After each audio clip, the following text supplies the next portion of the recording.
बिस्मिल्लाहिर्रहमानिर्रहीम। हम कंटिन्यू कर रहे हैं अपनी lecture series on the subject of human resource management. Last lecture में हमने चैप्टर 8 के ऊपर बात स्टार्ट की थी और इसी को हम कंटिन्यू करेंगे।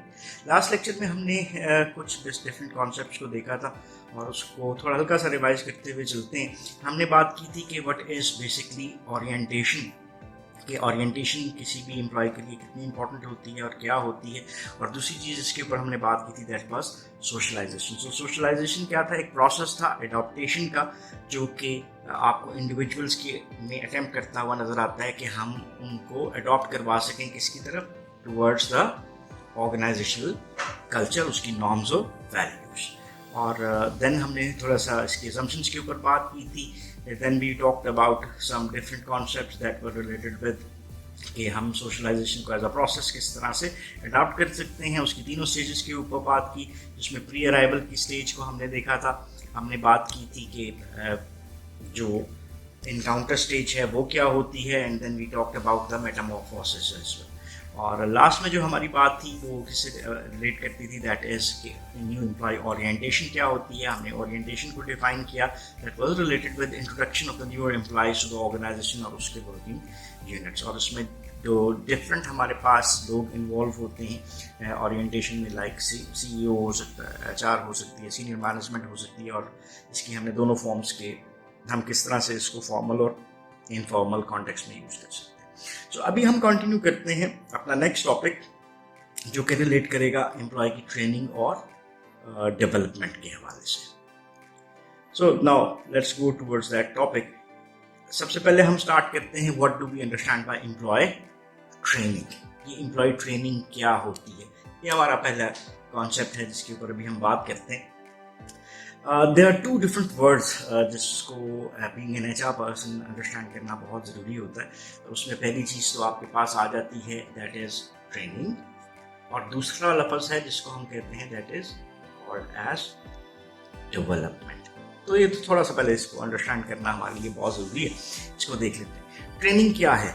Training is basically called as learning. और ये लर्निंग किसकी होती है? नॉलेज, स्किल्स, एबिलिटीज या अदर करेक्टरिस्टिक्स के हवाले से। सो ये एक बेसिक डेफिनेशन आपको नजर आती है जो ट्रेनिंग के हवाले से। Whenever we are making our employees learn about the knowledge, skills and abilities या other characteristics which are required to perform their job, तो ये क्या कहला रही है? ट्रेनिंग। जस्ट एक एग्जांपल कि जस्ट अगर आप एक सेल्स पर्सन हैं और अगर एक सेल्स पर्सन को हम सेलिंग स्किल्स के ऊपर बात करते हैं, सेल्स साइकिल के ऊपर बात करते हैं, pre call analysis, post call analysis के ऊपर बात करते हैं, तो हम उसकी प्रेजेंट जॉब के लिए जो उसकी स्किल्स रिक्वायर्ड हैं उसके ऊपर हम ट्रेनिंग्स करवा रहे हैं। तो ये तो होगी हमारी ट्रेनिंग। अब दूसरा एस्पेक्ट जो हमें नज़र आता है वो है डेवलपमेंट। तो ये डेवलपमेंट क्या होती है?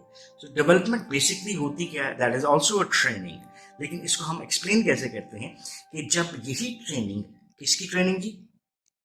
KSAOs की, यही learning, knowledge, skills and abilities और अदर करेक्टरिस्टिक्स की प्रेजेंट जॉब की बजाय किस जॉब के लिए हो? वो जॉब जो वो इंडिविजुअल फ्यूचर में होल्ड करेगा।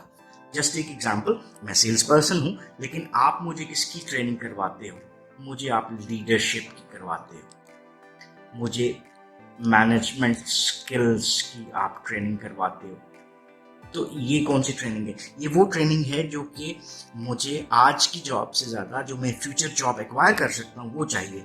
Whenever we are developing an employee to be a good candidate for the future job, तो वो जो ट्रेनिंग है that is called as development. तो ये एक जनरल सा डिफरेंस है जिसको अंडरस्टैंड करना हमारे लिए बहुत ज़रूरी है कि किसी भी ऑर्गेनाइजेशन में ट्रेनिंग और डेवलपमेंट में क्या डिफरेंस आपको नज़र आता है। सो चलिए, ये हमने कुछ चीज़ें जो लर्निंग के हवाले से देखी और उसमें हमने ट्रेनिंग को डिफ़ाइन किया और हमने डेवलपमेंट को भी डिफ़ाइन किया। अब इसके कॉन्टेक्स्ट में कुछ चीज़ों को देखते हैं कि हर ऑर्गेनाइजेशन जो है, आपको क्या नज़र आता है कि हर ऑर्गेनाइजेशन जो है वो उसको ज़रूरत है इस चीज़ की कि वो एम्प्लॉयज़ को ट्रेन करेगा और उसको एक्सपीरियंस लोगों की ज़रूरत है कि वो डिफरेंट एक्टिविटीज़ को परफॉर्म कर सके। और किसी भी ऑर्गेनाइजेशन में जो डायनामिक इन्वायरमेंट है उसके लिए ये चीज़ें हमें नेसेसरी आती हैं। सो अभी ये देखते हैं कि हमारे पास ये आपके पास जो मैंने भी आपसे बात की, फर्स्ट एम्प्लॉय ट्रेनिंग की बात की, फिर डेवलपमेंट की बात की तो ये डेफिनेशंस भी आपके सामने। प्रेजेंट ओरिएंटेड ट्रेनिंग जो कि फोकस करती है इंडिविजुअल की करंट जॉब पे, वो ट्रेनिंग कहला रही है। और future oriented training that focuses on employee personal growth, ये क्या कहला रही है? डेवलपमेंट कहला रही है। अब अगला सवाल जो हमारे पास आता है ना, वो ये आता है कि हमने क्या करना है, ट्रेनिंग किस चीज़ की करनी है।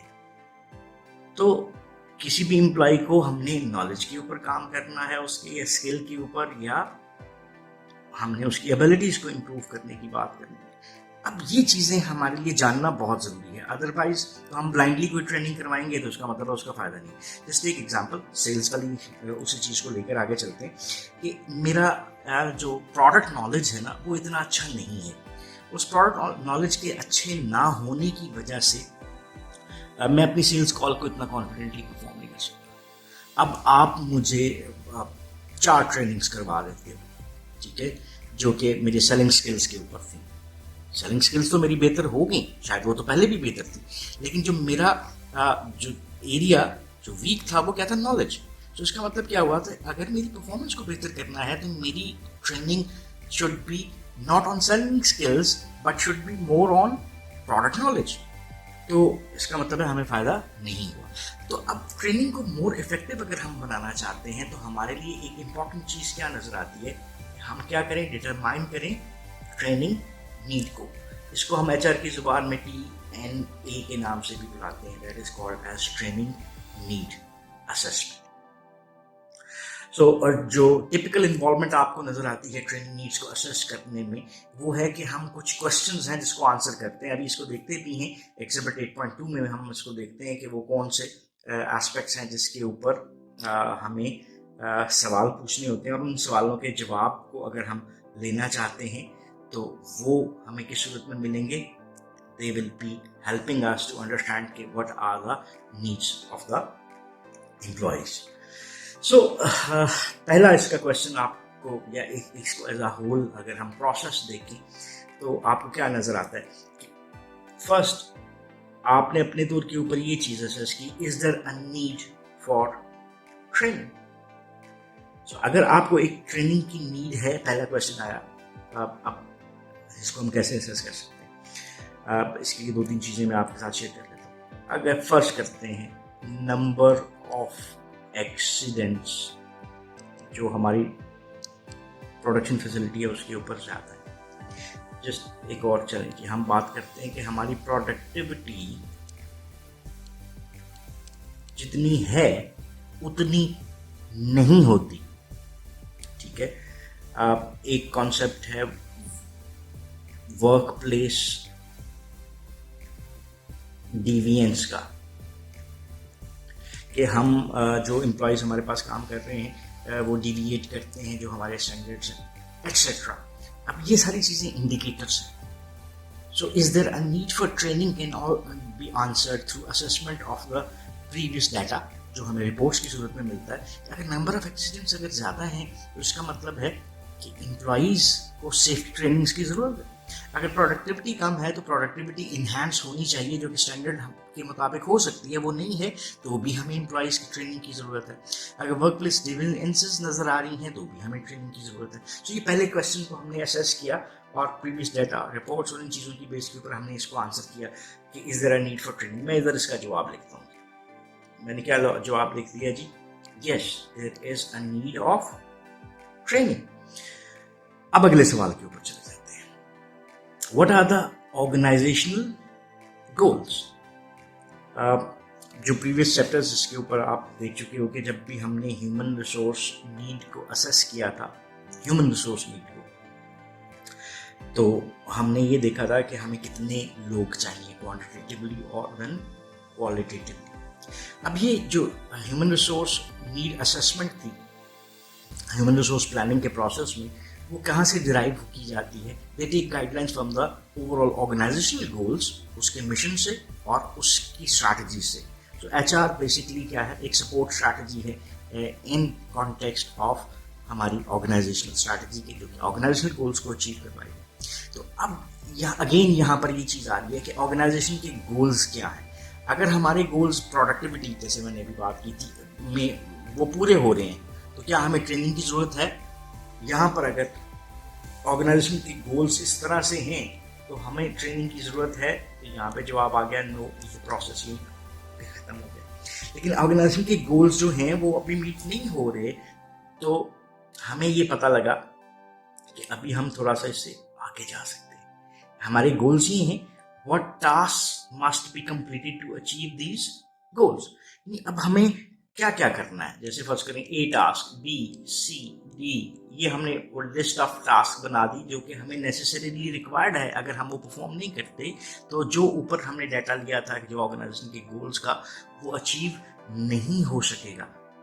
तो अब हमें पता लग गया कि हमारे जो बेसिकली टास्क हैं वो क्या हैं, जिनको हम करेंगे तो हमारे गोल्स अचीव होंगे।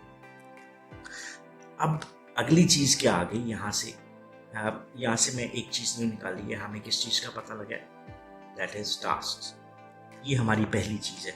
एक और चीज़ अभी आपको आएगी ना, तो वो भी मैं आपको यहाँ से फिर शो कर दूंगा। ये नंबर 4 लग रहा है बिकॉज ऑफ द कंटिन्यूएशन। चलिए मैं उसको हटा देता हूँ और खुद हाथ से ही हम लिख लेते हैं यहाँ पे जी। Number 1 is that we have come to know कि हमारे टास्क क्या हैं। जब भी किसी ऑर्गेनाइजेशन में परफॉर्मेंस की बात की जाती है तो परफॉर्मेंस को दो चीज़ों पे देखा जाता है कि एक इंडिविजुअल क्या कर रहा है, दैट आर द टास्क, जो कि और उसको अमूमन हम एज एन आउटकम लेते हैं कि मेरा काम था 2 रिपोर्ट्स बनाना, तो ये मेरे टास्क आ गए। अब इसके साथ साथ हमें है कि हमने उन रिपोर्ट्स को, आपने भी 2 रिपोर्ट्स बना ली, मैंने भी 2 रिपोर्ट्स बना ली। आपकी रिपोर्ट की शक्ल, लफ्ज, चीज़ें, सेंटेंस स्ट्रक्चर ऐसा था कि वो रिपोर्ट के ला ही नहीं सकती। चलिए, आपने भी डॉक्यूमेंट प्रोड्यूस कर लिया, मैंने भी प्रोड्यूस कर लिया, तो अगर हम क्वांटिटेटिवली उन टास्क को देखें तो दोनों ने टास्क कंप्लीट कर लिया।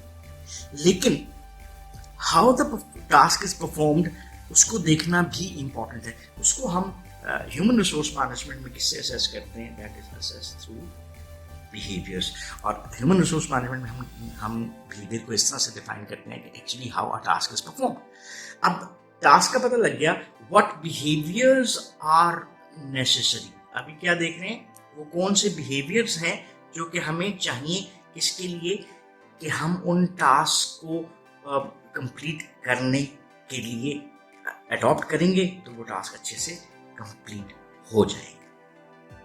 सो यहाँ पे हमारे पास अब एक और आउटकम आ गई जिसको मैं 2 नंबर्स दे देता हूँ, that is what are the task and then what are the behaviours which are required to perform a job.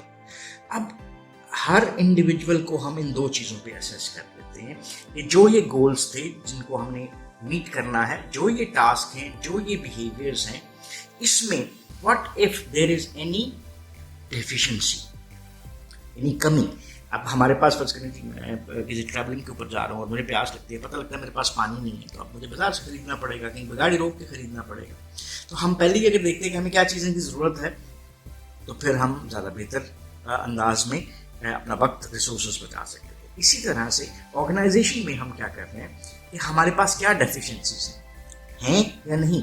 अगर तो डेफिशिएंसीज का जवाब आता है नो, तो फिर ट्रेनिंग की जरूरत नहीं है। If the answer is yes, there are some deficiencies, or if any, do incumbents have, अब वो अगर हैं तो वो जो जॉब परफॉर्म करने वाले हैं उनमें किस चीज की है, स्किल की है।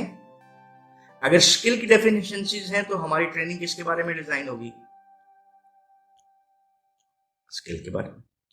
या अगर वो डेफिशिएंसीज अबाउट नॉलेज हैं तो फिर नॉलेज के ऊपर हमारी ट्रेनिंग प्लान हो सकती है। अगर वो एबिलिटीज के ऊपर हैं तो we should address the abilities of the job incumbents जो कि जॉब परफॉर्म कर रहे हैं। सो यहाँ से हमें क्या हुआ, पता लग गया कि क्या हमारे एम्प्लॉयज जो हैं उनकी ट्रेनिंग नीड असेसमेंट्स की आउटकम्स क्या हैं, और अगर वो डेफिशिएंट हैं इन द स्किल्स तो उनकी स्किल बेस्ड ट्रेनिंग्स होंगी। If they are deficient in knowledge तो उसकी नॉलेज बेस्ड ट्रेनिंग्स होंगी, और एबिलिटी है एबिलिटी की बेस के ऊपर हमें ट्रेनिंग करवानी पड़ेगी। सो मैं इसको आपके लिए अरेंज कर देता हूँ कि जो हमने यहाँ पे इतना सारा डाटा लिखा है उसको अरेंज कर लें ताकि आपके कंटेंट को डिस्टर्ब ना करे। सो ये हमारे लिए बहुत ज़रूरी है किसी भी ट्रेनिंग की तरफ जाने के लिए, बिकॉज उसकी एक सबसे प्राइम रीज़न जो आपको नज़र आती है कि ट्रेनिंग जो है हमारे लिए क्या होती है, वेरी कॉस्टली। और अगर हमने ट्रेनिंग तो करवा दी लेकिन उसका बेनिफिट ना मिला तो तो हमारी कॉस्ट तो ज़ाया हो गई, इनकर होगी, लेकिन हमें उसके बाद में फिर नहीं मिला। So it should be reviewed carefully, और जो भी ऑर्गेनाइजेशन में हमारे जॉब इंक्रीमेंट्स हैं जिनको इसकी ज़रूरत है उसके मुताबिक उनको जज किया जाना चाहिए। सो नेक्स्ट लेक्चर में हम बात करेंगे कि what are the different training methods, और अभी के लिए हम इस लेक्चर को यहीं पे ख़त्म करते हैं। इस लेक्चर में बेसिकली जो हमने बात की है that is more related with the employee training, और उस ट्रेनिंग को हमने समझा, और साथ ही साथ हमने डेवलपमेंट का कॉन्सेप्ट समझा, और इसके बाद हम मूव किए कि जब हमने ट्रेनिंग एंड डेवलपमेंट को समझ लिया है तो हमें क्या ट्रेनिंग करवानी है, उसके कॉन्टेक्स्ट में हमें ट्रेनिंग नीड असेसमेंट्स की ज़रूरत है। और फिर हमने ट्रेनिंग नीड असेसमेंट्स के प्रोसेस को देखा एग्जिबिट 8.2 से कि हम किन क्वेश्चंस को आंसर करते हुए अपनी ट्रेनिंग नीड्स को आइडेंटिफाई कर सकते हैं। That's all about this lecture. If you still have any question or queries, so you can ask in the comment section, and we would definitely love to answer those. So once again, thanking you for watching this lecture. Have a nice time. Allah Hafiz.